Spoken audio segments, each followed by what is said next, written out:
excess of $15,000. Even to this day, I'm still surprised that she just didn't come off it. She wouldn't tell us the truth, and that's all we were after was the truth. That day, this whole thing could have ended had we known the truth. All that breaking news comes on a day investigators in the Casey Anthony case open up about the verdict that has now become a national obsession. Casey Anthony set to be the detectives who worked for 3 years to keep her behind bars open up about all aspects of their investigation, especially the many lies she told deputies. The lead investigator, Yuri Melich, was joined by crime scene investigators and deputies who work in computer forensics. We have team coverage starting with West 2's Bob Keeling. And Bob, the big development, Casey's mother, Cindy, will not face perjury charges. Yeah, that's right. And it was interesting to listen to the detectives in the case talk about that they stand behind their case, but at the same time they have to move on. And that means short term actually protecting Casey Anthony while she's still in their jurisdiction. Meanwhile, they also confirmed that a criminal investigation they put on the back burner during the trial is now back in gear. The two lead Orange County detectives today said they had no doubt of Casey Anthony's guilt, but now it's time to move on. I'm unhappy that it was a different verdict. I felt strongly in the case, and I still do. The Sheriff's Department has moved from prosecuting Casey Anthony to protecting her. They confirm a member of their intelligence section has been assigned to assess any threats against her while Anthony is still in their custody. I kind of stepped back and regardless of their feelings, would not, go out and commit another crime. We're not going to be her personal security. Unless there's a credible threat, Sheriff Jerry Deming says his department will make sure Casey Anthony is released from jail safely, but that's as far as they'll go. No special measures. She's a free citizen at that point. The only thing that we would do is facilitate that departure. Detectives also said that George Anthony was never a suspect, and their efforts to investigate Casey's allegations that he abused her were stopped cold by her attorney, Jose Baez.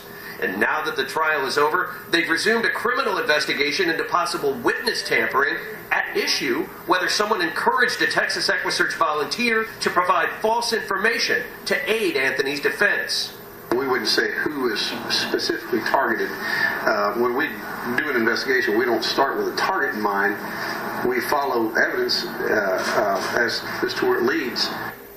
The detectives also would not give a time frame on this investigation, but said they do anticipate turning over a package to the state attorney's office at some point.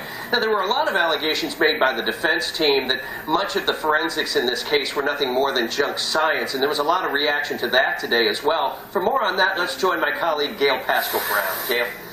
That was definitely a concern, Bob. Also, the sheriff called this meeting saying that there needed to be some sort of closure for the community.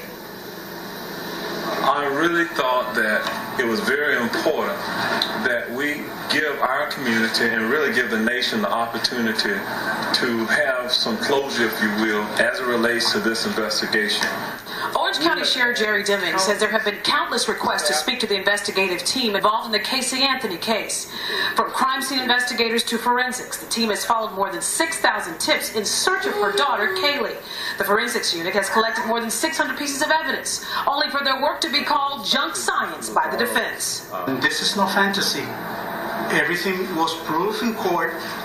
Everything passed without problems.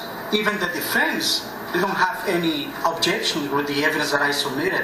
As to how much the case has changed their lives, forensics computer examiner Sandra Osborne says a lot. She testified in court that Casey visited a site on how to make chloroform 84 times. I was very new in 2008 when this started. I had been doing computer forensics for about a year. It was my first homicide case. What a way to start. Sheriff Deming says now their ultimate goal is to get their personnel to work to take care of the citizens of Orange County. But will other citizens get nearly the kind of attention that Casey Anthony has garnered? The sheriff says he gives every crime victim appropriate attention. The nature of each case kind of dictates the response that you get. We will respond appropriately. And of course, this has been a costly investigation for the Orange County Sheriff's Office. That will be the topic of an upcoming August hearing. I'm Gail Pascal-Brown, live at Orange County Sheriff's Headquarters for West 2 News. Stay with West 2 News and West.com for continuing coverage of Casey Anthony's release. We have expanded coverage from the trial on our website.